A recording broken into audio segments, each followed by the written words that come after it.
L'interface étant vraiment le tableau de bord de l'utilisateur, il est important de savoir la personnaliser au minimum et surtout bien rappeler que lorsque vous perdez un élément, il n'est jamais définitivement perdu, il est simplement masqué, à vous de le retrouver. Alors à quel endroit et comment on va gérer ça? Eh bien d'abord, je vous rappelle que dans la barre d'outils que nous avons déjà abordée, il y a ici une petite flèche qui est située tout en haut à gauche et qui permet l'affichage sur une ou deux colonnes, ce qui peut présenter un avantage en termes de confort. Et vous remarquez également l'existence de tous vos panneaux qui sont situés sur le côté droit.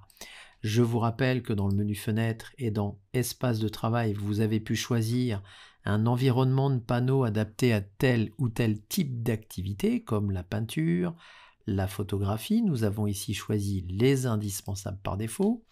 Et la problématique qui va se poser au fil du temps, lorsque vous avez besoin d'utiliser votre logiciel, c'est la probable question de la disparition des panneaux. Alors, un panneau, ça disparaît comment? Eh bien, tout simplement parce que vous pouvez manipuler vos panneaux. Vous voyez qu'ici, je les décale. Je mets le panneau tracé avant ou après le panneau couche. Je peux aussi décider de déplacer le panneau de calque pour X raisons, peut-être le rendre plus accessible, plus visible, bref, j'ai besoin de le déplacer. Et le souci intervient souvent à ce moment-là, puisque en sortant un panneau, ça vous donne accès à la petite croix qui se situe en haut à droite. Alors vous verrez que sur les Mac et sur le PC, il y a des petites variations en termes de boutons, d'affichage, de zoom, de fermeture de fenêtre. Très souvent, on est sur une croix sur le PC, on est sur une petite bulle rouge sur le Mac, mais dans tous les cas, vous avez des interfaces qui sont très similaires et chacun y trouvera sa place. Mais pour le coup, je vais décider ici, vous le voyez, par inadvertance ou volontairement dans mon cas, décider de fermer ce panneau de calque. Et c'est là où la question commence à se poser, mais où est passé, non pas Charlie, mais mon panneau calque? Et mon panneau calque, il est dans le menu fenêtre. Et dans le menu fenêtre, sachez que vous allez retrouver tous les panneaux que vous avez perdus et que vous souhaitez réafficher. Donc par exemple, le menu calque ici, clairement. Et c'est là où moi je vous invite en général à prendre l'onglet de votre panneau qui est ici et à le ramener à sa place d'origine. En fait, c'est vous qui configurez votre interface et c'est vous qui avez le loisir de garder les éléments qui ne vous intéressent pas, mais aussi, grâce au menu fenêtre, de rajouter des éléments qui pourraient, pourquoi pas, favoriser votre travail du moment. Alors, je pense par exemple au panneau de navigation que je vais rajouter.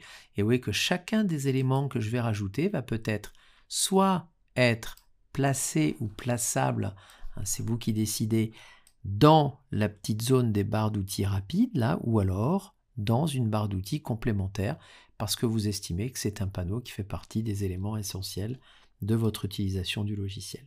Donc, en résumé, vous avez la main sur la gestion des panneaux, la famille dans laquelle vous souhaitez poser ces panneaux.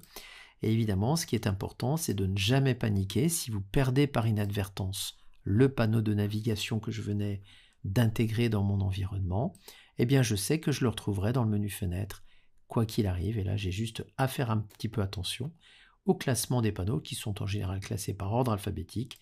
Mon panneau navigation n'était pas très loin, je le remets, je le positionne. Dernier petit point, concernant toujours les préférences, en tout cas de l'environnement et de l'interface sur les fondamentaux, cette petite barre d'outils permet ici, si je tire dessus, un déploiement. La bonne nouvelle, c'est que ça me permet, un peu comme dans Illustrator, pour ceux qui connaissent, de déployer la barre de manière à avoir accès à l'intitulé du bouton, parce que vous avouerez honnêtement que un panneau n'est pas toujours explicite, un bouton n'est pas toujours explicite, et donc d'avoir les commentaires associés au bouton, ça peut évidemment m'intéresser. Donc ce sera le cas par exemple de ma fenêtre de navigation que je sors d'une famille pour la mettre dans une autre famille ici, et là vous voyez que l'intitulé navigation, évidemment, me permet une compréhension plus claire de l'utilité de cet outil. Donc voilà le petit rappel que je souhaitais faire auprès de vous en termes de gestion de l'interface. Les panneaux sont mobiles, sont modulables, déplaçables. On peut les perdre par inadvertance. On les retrouve dans le menu fenêtre. Soyez rassurés, c'est un mode de fonctionnement tout à fait naturel dans la suite Adobe.